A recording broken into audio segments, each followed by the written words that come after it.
Well, good morning, everyone, and happy Friday. Again, this is David Quam at Dentons in Washington, D.C. It's a pleasure to have you with us on our weekly webinar series, updates on the coronavirus. This week, we're going to be focused on identifying and preparing for COVID-19 compliance risks, an issue that is of growing importance to all of our clients. We're happy to have you with us. We've got a very distinguished panel from across the United States. Dentons experts who have been following this over the past several weeks. As you all know, Dentons is the world's largest law firm, and we have been at the forefront of trying to respond to the coronavirus in all the jurisdictions we serve. We have over 180 offices in more than 73 countries, several of which were hotspots early on. The management of Dentons took a very proactive view to try to protect our people, serve our clients, and then really become leaders in the communities in which we work and live. All that preparation has led us to try to be proactive in providing our clients with the best information and making things publicly available for all those really tracking what is going on with regard to the COVID-19 response. Here in the United States, we closely track what happens at the federal level here in Washington, D.C., but we also have a 50-state tracker, which I'll show you in a little bit. Let's go ahead and advance the slides.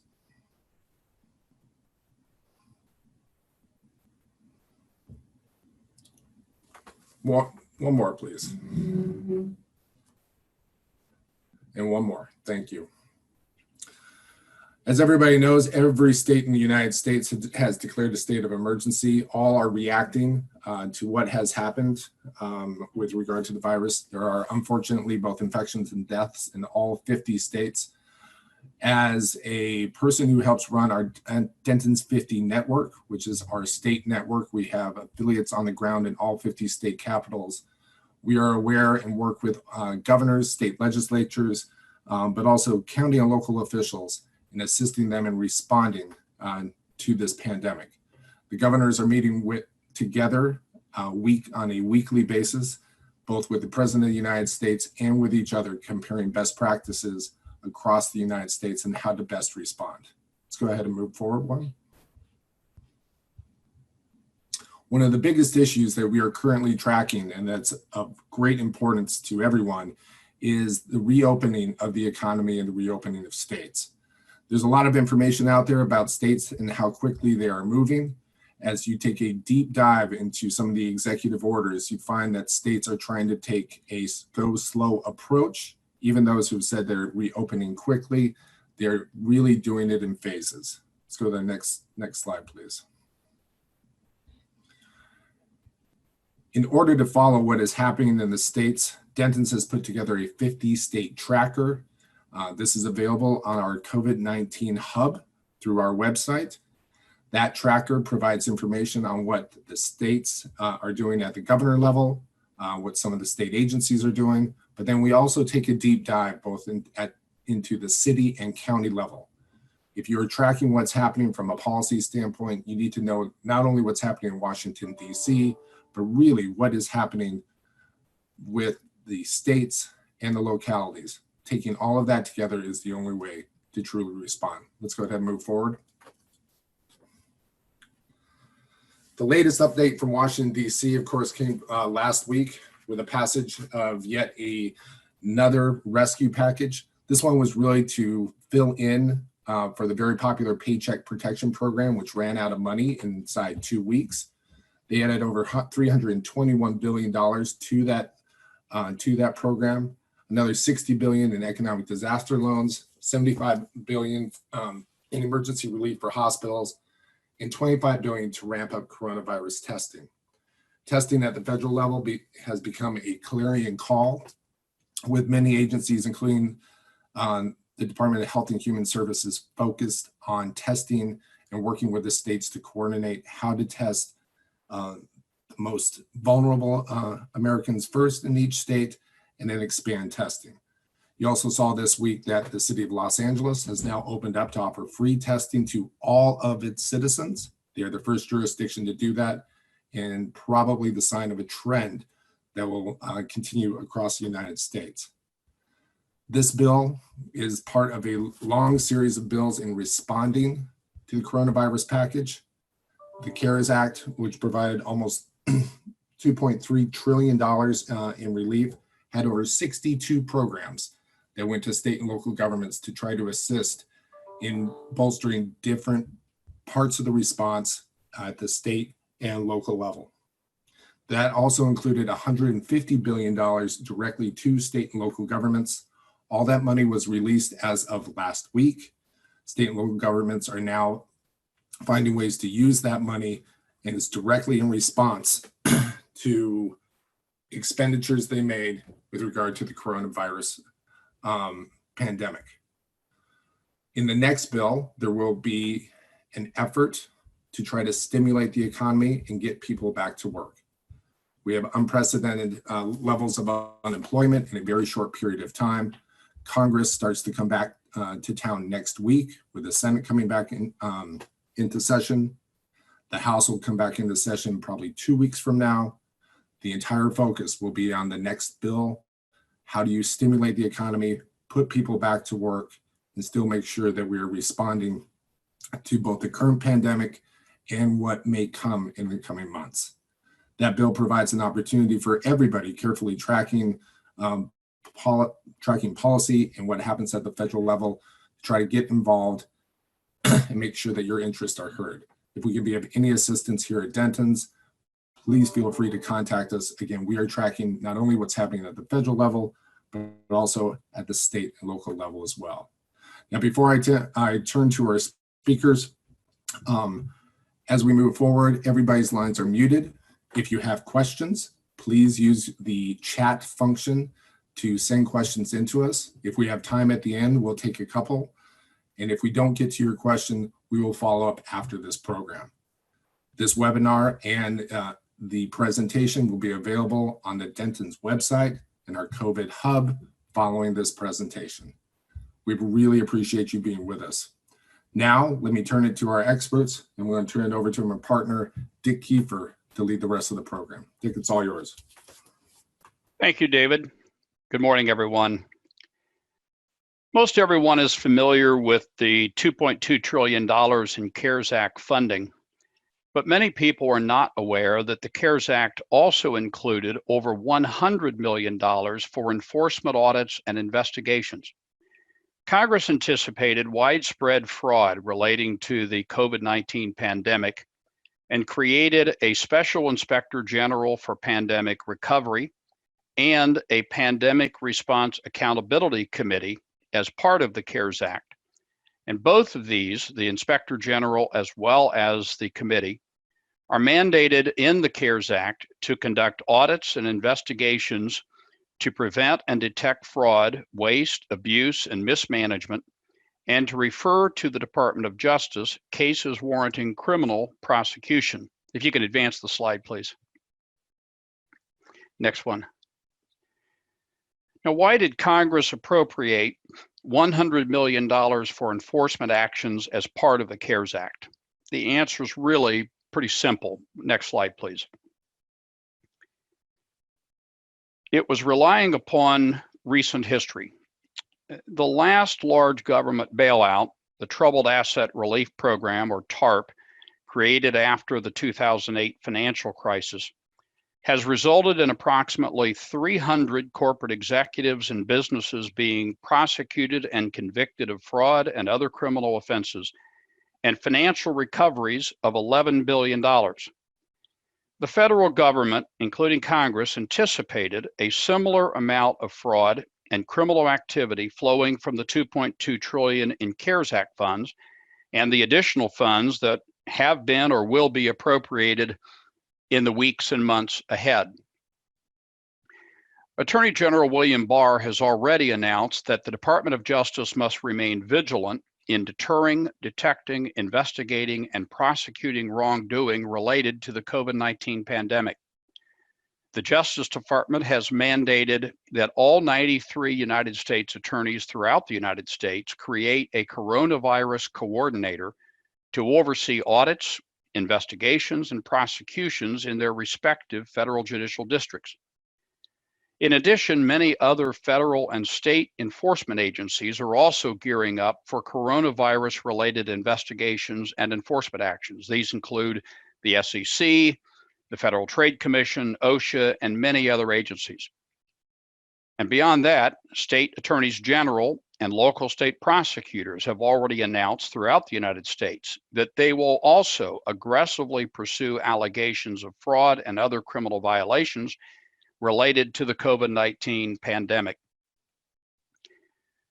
We do not have time today to discuss all of the enforcement actions that are likely to occur in the weeks and months and years ahead, but we do want to provide you today with an overview of what we expect to be some of the most targeted areas and provide you with some recommendations on what businesses can and should do to protect their companies and be prepared for these investigations. If you want more information and details about our topic today, Dentons has published this morning an alert that the presenters in this program today have written. It is available on the Dentons website at the COVID-19 Hub. The alert is entitled, as is this webinar, Identifying and Preparing for COVID-19 Compliance Risks. I'm joined today by a distinguished group. Next slide, please. I'm joined today by a distinguished group of very experienced attorneys at Dentons who are also co-authors of the alert that I just mentioned. Elke Riebach is a partner in our Chicago office who has been advising businesses on the SBA Paycheck Protection Program, or PPP, and who will address today some of the issues relating to eligibility for those loans and loan forgiveness.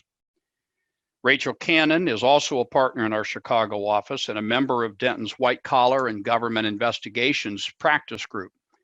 A former assistant United States attorney, Rachel represents clients on a wide variety of enforcement and compliance issues and will discuss risks associated with SEC coronavirus requirements. Josh Burris is a senior associate in our Indianapolis office and a member of the firm's White Collar and Government Investigations Practice team. He will address risks associated with selling medical supplies and devices and equipment that are subject to state and federal hoarding and price gouging laws. Marianne Hines is a former general counsel to 5 global companies where she was also the chief compliance officer. She is now an attorney in our Dentons Chicago office. She will share with us some recommendations for what businesses can do now from a compliance standpoint to be prepared for these enforcement actions. And I am Dick Kiefer. I am co-leader of Dentons National White Collar and Government Investigations Practice Group, where I represent businesses and corporate executives in government investigations and prosecutions. Later in this program, I will discuss healthcare risks and offer some advice on responding to these areas. Let's begin today with what has been on the front page news every day for the last several weeks, SBA loans. Elke, and please advance to the next slide. Thank you very much for that kind introduction. Good morning, everybody.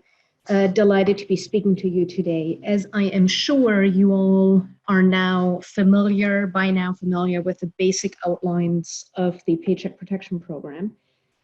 The basic rules of the program are that you can apply for a loan of 2.5 times average monthly payroll to be forgiven if the loan proceeds are used for specific enumerated purposes and if your workforce is managed within certain rules and certain limits and timeframes.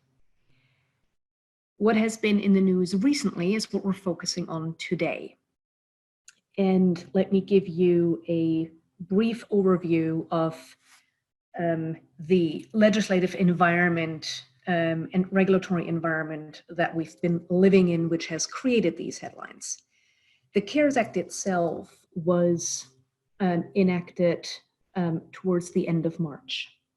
What then followed were a series of interim final rules. We're now up to 5. And those have trickled out all through the month of April, as recently as yesterday. In addition to that, frequently answered questions have been answered one after the other, and the answers have been posted to the Federal Reserve's website without great notice to everybody, so we just keep checking. And the guidance contained in those notes, as well as the interim final rules, change the analysis of the applicants or redirect the analysis of the applicants on an ongoing basis. From a compliance perspective, obviously that creates its own challenges. Let me give you one example, the examples that has dominated the news. At the time of making an application, each applicant signed the form of application, which contained the certification that which I have repeated here, that the current economic uncertainty makes this loan request necessary to support the ongoing operations of the applicant. At the time the first wave of applications went in, there was no particular guidance as to what necessary meant, and most applicants looked to the purpose of the loan, which was to keep people employed and to keep people paid. When then on April 23rd, additional guidance came out that was directed at public companies, many people went back to take a second look. And on April 28th, another frequently asked question was posted, which made clear that the prior statement applies to both public and private companies. So the additional guidance then says that the certification has to be made in good faith, taking into account current business activity and the ability to access other sources of liquidity in a manner that is not significantly detrimental to the business. Would you advance to the next slide, please? Now, where does this leave us from a compliance perspective? You will have also heard public statements that loans, first it was said loans above $2 million, then it was said any loan will get audited. To the extent that a program like this might get audited, I will say I do not find that in and of itself very surprising, but for guiding our clients, we have been focused on putting our clients in the best possible position for such an audit. And we'll get back to the necessity certification in just a minute. So generally your options are withdrawing an application, returning all or part of funds, keeping the funds, and applying them as permitted. So how do we figure out what to do? Figuring out what to do means at this particular instance and any instance where new guidance becomes available, it means that we re-evaluate eligibility and, in this particular case, necessity. Another new piece of information became available just yesterday after these slides were done, which was a new interim final rule stating that corporate groups can access a maximum amount of $20 million across all entities. So what we do in every single time we do in life when uncertainty surfaces is we keep calm, we reassess, and we document. Reassessing, what can we take into account in all of these factors? When I take the example of necessity, we urge all of our clients to go through their financials, reforecast projections, and see if their budget shows downward facing trends, and if those trends are accelerating. Would current conditions impose force reductions or furloughs, compensation reductions? Have you lost customers? Have you seen your margins contract? Are you low on cash? What's your runway? What is your burn rate? Do you see your AR growing? Have you checked with your with potential future investors or existing investors or lenders about their ability and willingness to inject fresh capital? Are you in compliance or maybe already out of compliance in your bank covenants? All of those inquiries taken together will give you an idea on how good of an argument that this loan was necessary and is necessary is. Helpful facts in working through this and getting ready for an audit then include obviously documenting your analysis so that you can show a rigorous analysis. You've run certain scenarios, you've run certain what ifs, you've asked all of the right questions, so that should there be an audit, you can confidently say, we made this determination in good faith and have the documents to show for it. Bad facts we would consider if you have enough cash to maintain your business without any significant changes over a great number of months. If the crisis has marginal impacts on your financials, you have access to capital or just recently raised capital, you recently paid a dividend. All of those facts would point against the necessity for this loan. If you then decide to keep the funds, we would recommend that you segregate them in a separate account and meticulously document the use of those funds. If you have any questions on that, please feel free to reach out at any time. We are happy to guide you through the analysis. With that, I will hand it back. Thank you, Alka. Next, we turn to risks with the Securities and Exchange Commission, SEC, and Rachel Cannon. Thanks, Dick. If you could advance to the next slide, please. Great, thank you. So one of the main regulators who is going to be involved in examining the fallout from COVID-19 is the SEC. They have already made clear in a series of publicly issued guidance messages and disclosures that they are actively looking at companies' financial and other risk-based disclosures. They, of course, always have supervisory authority over anti-fraud, enforcement actions, and given sort of the ongoing guidance that has been coming out of that regulator, it's clear that they are going to be policing this pandemic very closely. And so we thought it would be helpful to our clients to talk about some risks to both publicly traded companies and privately held companies, because people do think of the SEC as being involved with publicly traded companies, but they don't always think of them as being involved in policing privately held companies. And they most certainly do. So we're going to cover today both types of companies.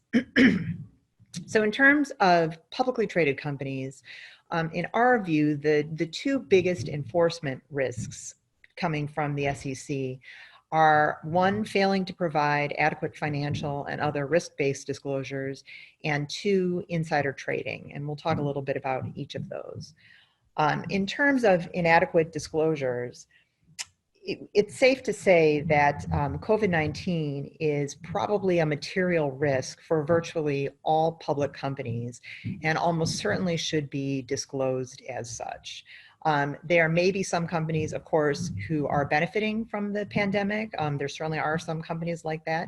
But even in companies whose businesses are thriving or growing as a result of the pandemic, those companies need to also pay extra attention to the financial and other risk-based disclosures they're making. For example, even if you're a company who is booming right now because of the pandemic, you need to be careful about what you're telling your investors. For example, is this boom going to be short-term? Is it going to be short-lived? Are you able to keep up with the demand for your supplies or your goods or your services that are being requested as part of the pandemic? Is the growth unsustainable? There are a host of problems that come with kind of a surge in demand and a lot of questions about whether there is an adequate supply to meet that demand. So it's not only companies that are hurting as a result of the pandemic, and really, that's most companies, but it's also companies that are doing well that need to be very careful about making appropriate disclosures. So what can companies do to make sure that when their disclosures are scrutinized, either by the SEC or, of course, shareholders, their disclosures pass muster? Certainly, they want to work closely with their internal and external auditors, with their accountants, and with their lawyers. Publicly traded companies, often work with these groups just in kind of, quote, ordinary times. But one thing we wanted to suggest is potentially involving outside experts. The more outside opinions that a company relies on in putting together its disclosures, in certain circumstances, the better off they are, particularly if they're engaging in sort of riskier accounting analysis, or they're projecting forecasts that they don't have a lot of history to look to determine the accuracy for. So the more kind of experts and bright minds involved in creating these disclosures, the better. Next, you want to make sure to begin the disclosure process early. The SEC has extended the date of certain filing requirements and waived certain signature and other requirements, and it's not going to be an excuse to say basically that the company ran out of time. And the last couple suggestions we have are for the CFO, the Chief Compliance Officer, and the General Counsel and their teams to have an appropriate succession plan in place to cover staff illnesses. The CFO is often the linchpin of financial disclosures in normal times, and it would just be really problematic to have the CFO or his team be hit with COVID-19, and not have a succession plan in place to cover illnesses. Also, if possible, it would be great if companies could avoid furloughing or laying off from these teams, because these teams are going to be particularly important in warding off compliance problems down the road. And lastly, related to that, if there are key executives on these teams or other teams who are looking to retire right now, perhaps the company can consider asking them to defer retirement, just because more kind of chaos and transition is probably not needed right at this time. Next slide, please. Okay, so then the next really major risk to publicly traded companies that we see is the risk of insider trading. And remember, insider trading involves buying or selling securities based on material non-public information. It's just very, very tempting when people know that the company, for example, is about to announce terrible news that's going to make its stock price plunge, to unload certain shares that they have, or pass that information on to family and friends so they can unload certain shares. So what can companies proactively do to minimize this risk or ensure that this doesn't happen? First, this is the perfect time to refresh insider trading policies and trainings. Take a look at those, make sure that best practices are being gathered and followed, and make sure to train employees right now in what the insider trading policy is. Another suggestion we have is to revisit who is designated an insider from the company. Remember, there are Section 16 insiders, which are people like officers and directors.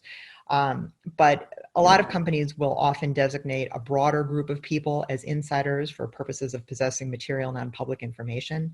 And companies may want to consider expanding the list of insiders to include individuals who are responsible for managing COVID-19 related issues, like pandemic teams, basically, because they are going to have a lot of material non-public information related to COVID-19 and how it's going to affect the company. Another thing companies can do is make sure that their information disclosure policies are up to snuff, and that basically there are no gaps, so that material bits of information are not being selectively leaked. And then lastly, companies should be wary of requests to change executives' 10b5-1 trading plans, or to create new 10b5-1 trading plans in the midst of this pandemic. Certainly there can be plans that are created or changes that are potentially made that do not run afoul of insider trading rules, but companies should be very careful of sort of doing that right now when everything is in such turmoil and we're in the midst of a crisis. Next slide, please. Okay, so very briefly, In terms of risks to privately held companies, most people don't realize, but depending on the amount of funds privately held companies have raised from investors and the number of investors they have, there are many privately held companies that actually do have SEC reporting requirements. And regardless, all companies, public or private, are subject to the SEC's anti-fraud prohibitions. So what we are seeing is a lot of privately held companies are seeking financing from a variety of sources because of the hit to their operations that the pandemic is causing. So not only are they applying for things like bank loans and PPP loans and stimulus fund checks, but they're seeking money from additional investors, from private equity, from hedge funds, from groups like that. So it's going to be very important for privately held companies to make sure their financial disclosures to these prospective investors and lenders are accurate and up to snuff and are thorough. And the two things that we recommend privately held companies consider doing are first, retaining very experienced external legal counsel, accountants, and or auditors in connection with the preparation of those investment loan and sales documents. If you don't do that already, you really should consider doing that, especially now. And then lastly, in connection with making certain disclosures, it is probably a good idea to conduct select internal investigations in appropriate circumstances. So for example, if you've discovered financial irregularities or problems with senior management or bribery and corruption related payments or other areas where your normal in-house counsel or even your usual external counsel don't feel able to conduct an independent investigation or provide independent advice to the company, you should consider hiring outside counsel to make sure that you understand the facts surrounding those issues and that you're appropriately disclosing them so that they don't come back to bite you once the deal is closed or the investment is made and the pandemic is over and the regulators begin their scrutiny. So with that, I'll turn it back to you, Dick. Thanks, Rachel. Let's now take a look at healthcare risks, and if you'll advance the slide, please.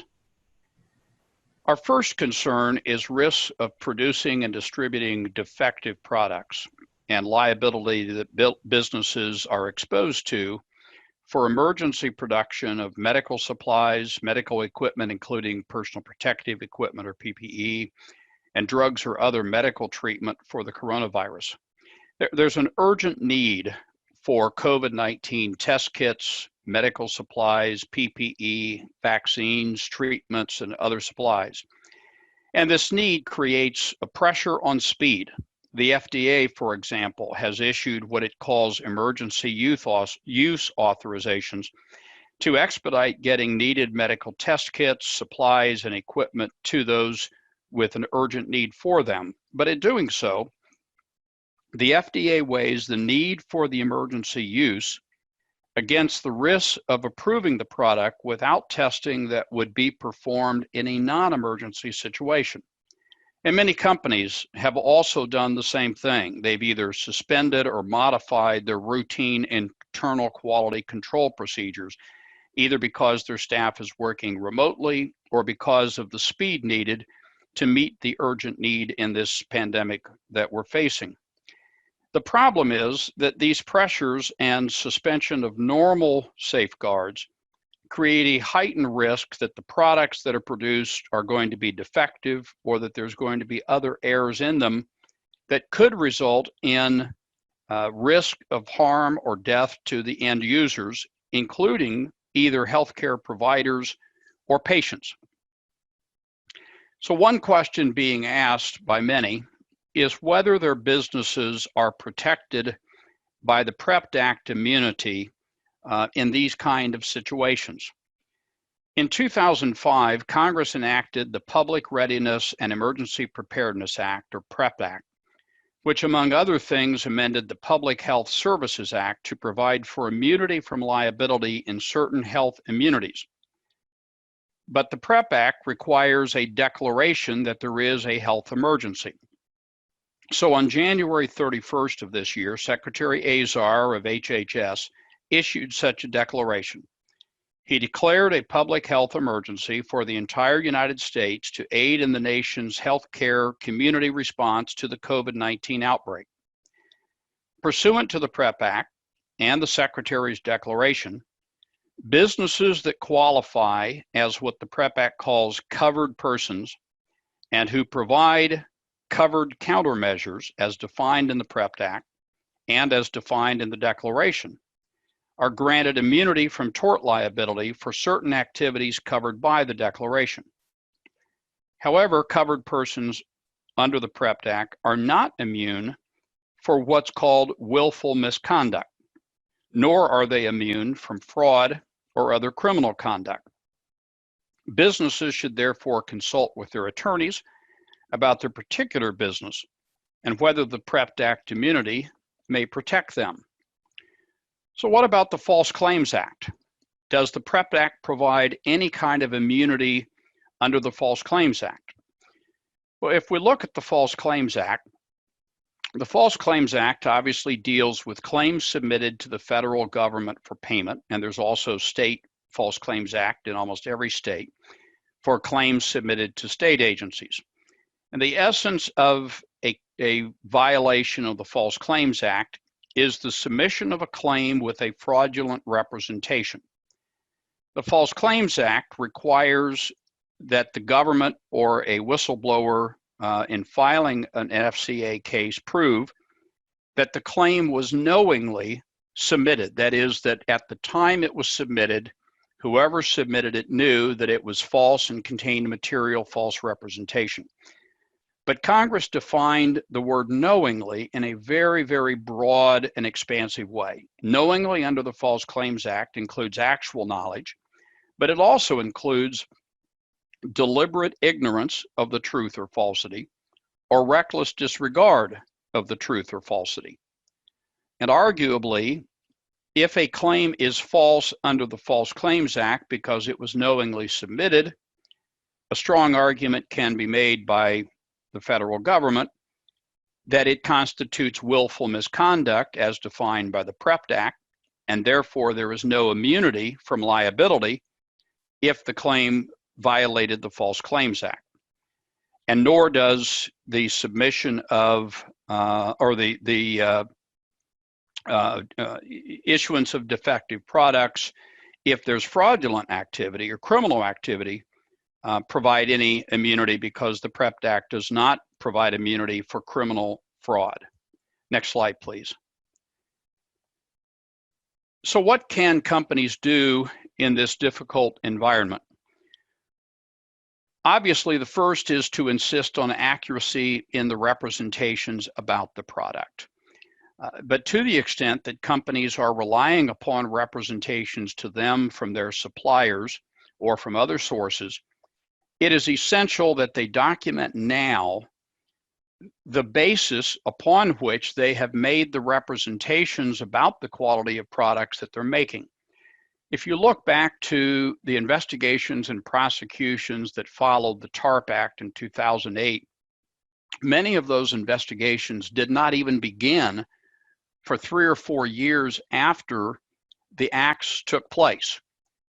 If that happens in this environment, and we expect that it will, there may be investigations in 3-4 years down the road of representations that businesses are making today about the quality of their products and about their efficacy. And it may be very difficult in several years to reconstruct why the representations were made today about those products. So if you document those bases for the representations, you will be in a much better position to prove down the road that you did not knowingly, or in a criminal case, willfully or intentionally, make false statements. Obviously, requiring strict compliance with policies and procedures and code of conduct, even when people are working remotely and when there's a pressure on speed to produce products, is essential. And we recommend that companies provide specialized training of employees on compliance risks, particularly the compliance risks associated with producing products in this environment. To the extent that businesses have suspended or modified their testing or limited quality control for whatever reason, or have converted perhaps, as a number of companies have, their manufacturing plants to produce medical supplies and equipment, it is important to make clear to the public to whoever the consumers are of your products that you have done so, because disclosing those facts and whatever risk may be incurred in the use of the products helps avoid an allegation that you knowingly made any kind of material misrepresentation down the road. Another area of healthcare risk is hoarding and price gouging, and Josh Burris of our Indianapolis office will now address those risks. Thank you, Dick, and good morning, everyone. On March 23rd, President Trump issued an executive order aimed at preventing hoarding and price gouging of certain health and medical resources necessary to respond to the spread of COVID-19. The executive order delegated to the Secretary of Health and Human Services the President's authority under the Defense Production Act to protect certain materials by designating them as scarce or threatened. On March 25th, the Secretary exercised that authority by issuing designations for 15 types of materials, including sterilizers, face masks, surgical gloves, and various other types of personal protective equipment. Once the designations were made, it became a federal crime for any person to accumulate those materials, one, in excess of the reasonable demands of business, personal, or home consumption, or two, for the purpose of resale at prices in excess of prevailing market prices. No additional designations have been made since March 25th, but further designations could be made at any time. To enforce the executive order, the Justice Department has formed a nationwide hoarding and price gouging task force. On March 30th, the Justice Department reported its first COVID-19 related arrest involving price gouging, and several other arrests have since followed. For example, on April 28th, federal prosecutors announced charges against a California attorney and an Arizona businessman for conspiracy to violate the Defense Production Act by allegedly attempting to sell 1 million protective masks at a 50% markup. In addition to the nationwide task force, several U.S. attorneys have also announced partnerships with state attorneys general and other state law enforcement agencies to further pursue COVID-19 related hoarding and price gouging. More than 30 states have price gouging laws, which are often triggered by the declaration of a state of emergency or natural disaster. It is important to note that state price gouging laws can vary significantly, including with respect to the scope of covered materials or even the definition of what constitutes price gouging. For example, price gouging laws in some states only apply to certain products, whereas other states' laws apply to any item sold at retail. Further, some states consider any price increase of more than 10% during a state of emergency to constitute price gouging or prima facie evidence thereof, whereas other states have higher thresholds between 15 and 25%. Additionally, some states' price gouging statutes contain broad language, such as prohibitions against unconscionable or excessive prices, which can make it difficult to determine whether certain price increases are permissible. At the federal level, lawmakers have expressed concerns that the Defense Production Act should not be the only source of federal authority to combat hoarding and price gouging, especially given that the protections thereunder eventually expire and only extend to specifically designated materials. To address those concerns, several lawmakers have recently proposed legislation that would enact a federal price gouging statute, and we will continue to monitor the progress of that legislation. The key takeaway from these recent developments is that state and federal law enforcement agencies, as well as state and federal lawmakers, are taking price gouging and hoarding very seriously. Given the level of collaboration between state and federal authorities, drawing unwanted attention from state investigators could very well result in similar scrutiny from federal investigators and vice versa. To avoid becoming the subject of a price gouging or hoarding enforcement action, businesses may want to consider the following proactive measures. Next slide, please. First, identify all state price gouging laws and regulations that may be applicable to you based upon where and how you do business. Be mindful that some states have issued emergency regulations expanding the scope of pre-existing price gouging laws. Also be aware that some states have enacted prohibitions against price gouging via executive orders issued by their respective governors. Second, routinely check for announcements regarding additional designations of federally protected materials under the Defense Production Act. Third, sales teams and appropriate personnel should be trained on applicable federal and state price gouging and hoarding laws. Fourth, ensure there is appropriate oversight of pricing decisions and consider implementing a policy requiring review and approval for each requested price increase. Fifth, avoid unnecessary stockpiling and price increases, even if such increases are less than 10%. 6, if price increases are necessary, for example, due to increased costs, maintain documentation reflecting your reasoning and ensure that your price increases are proportionate and reasonable. And finally, monitor and document competitor pricing to ensure that your prices are not significantly higher. And with that, we can now move on to the next section. Thanks, Josh. Finally, let me turn to overarching compliance recommendations and Mary Ann Hines.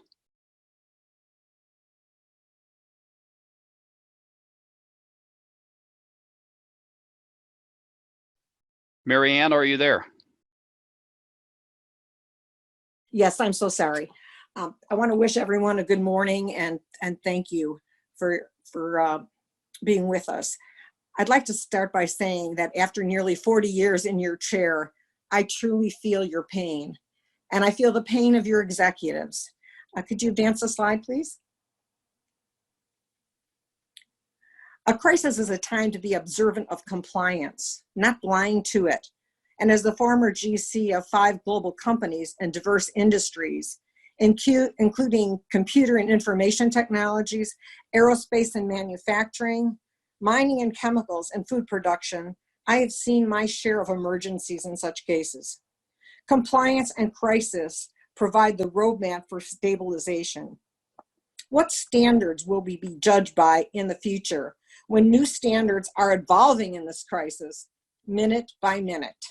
It's imperative, as others have said, to properly document the rationale implied in a contemporaneous document.